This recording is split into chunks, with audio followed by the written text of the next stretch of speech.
नमस्कार, मैं हूं आपके साथ शिप्रा झा और आप देख रहे हैं न्यूज 18 बिहार झारखंड का डिजिटल प्लेटफॉर्म।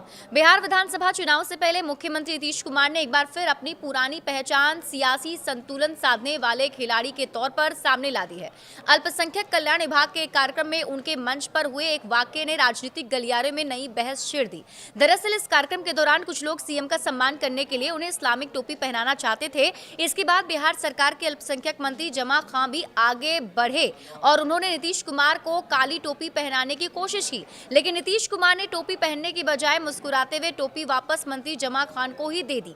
ये तस्वीर वहां मौजूद मीडिया कर्मियों के कैमरे में कैद हो गई और अब इसे लेकर राजनीतिक हलकों में कई तरह की चर्चाएं शुरू हो रही हैं। सवाल है कि क्या विधानसभा चुनाव से पहले नीतीश कुमार ने ये टोपी वाला दांव आखिर क्यों चला और इसके सियासी मायने क्या है।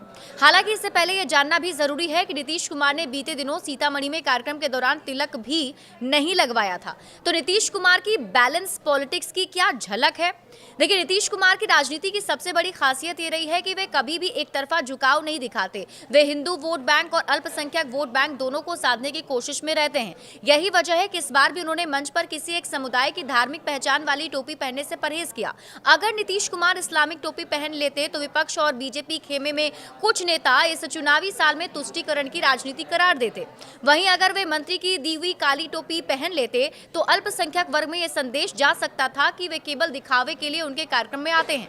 लिहाजा नीतीश कुमार ने संतुलन का रास्ता अपनाया और दोनों ही टोपी उन्हीं लोगों को पहना दी जिन्होंने उन्हें पहनाने की कोशिश की थी। गौरतलब है कि नीतीश कुमार की पार्टी जेडीयू इस समय बीजेपी के साथ गठबंधन में है। बीजेपी का कोर वोट बैंक हिंदू समाज है और इस पृष्ठभूमि में नीतीश कुमार का यह कदम बीजेपी को संदेश देने जैसा है कि वे गठबंधन की मर्यादा समझते हैं और किसी भी तरह की विवादित तस्वीर का हिस्सा नहीं बनना चाहते।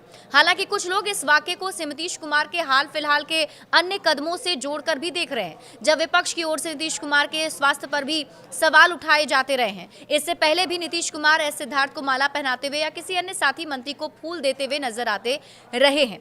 हालांकि अल्पसंख्यक वोट बैंक पर इसका असर कितना पड़ेगा, ये बड़ा सवाल है। देखिए, नीतीश कुमार लंबे समय से इस वर्ग के बीच अपनी पकड़ बनाए रखने की कोशिश करते रहे हैं। उनके कई कल्याणकारी कार्यक्रम भी इसी वर्ग को साधने पर केंद्रित रहे हैं, मगर मंच पर टोपी ना पहनना क्या इस वोट बैंक में दूरी पैदा करेगा या लोग इसे एक न्यूट्रल स्टैंड मानकर स्वीकार करेंगे, ये चुनावी नतीजों में साफ होगा।